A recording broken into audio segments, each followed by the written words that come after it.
আজকের রেসিপি শাক দেখুন। আর এই শাকটার কি নাম কে কে জানেন কমেন্ট করে জানাবেন।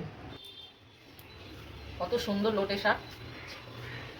এই শাকগুলো ভাজবো, তাই সুন্দর করে কেটে নিচ্ছি। শাকগুলো দেখতে এত সুন্দর, বন্ধুরা দেখো শাকগুলো পুরো যেন তুলে আনা হয়েছে। ছোট ছোট করে কেটে নিচ্ছি, তারপরে রেসিপিটা শেয়ার করব। বর্ষার শাক, তাই সেদ্ধ করে নিয়েছি। সেদ্ধ হয়ে গেছে, শাকটা নামিয়ে নিচ্ছি। শুকনো লঙ্কা দিয়েছি, কেটে দিলাম নালে ফাটবে। দিয়ে দিলাম সর্ষের তেল, দেবো অল্প একটু কালো জিরে,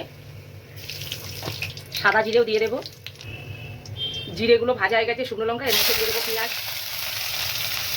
হয়ে আসলে আমি রসুন কয়েকটা টুকরো দেবো। এই যে রসুনগুলো ছাড়িয়ে নিয়েছি, একটু থেতো করে নেবো।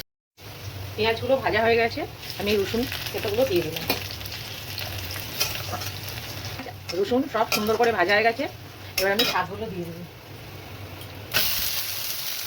শাকটা সুন্দর করে পেঁয়াজের সাথে নেড়ে নিচ্ছি।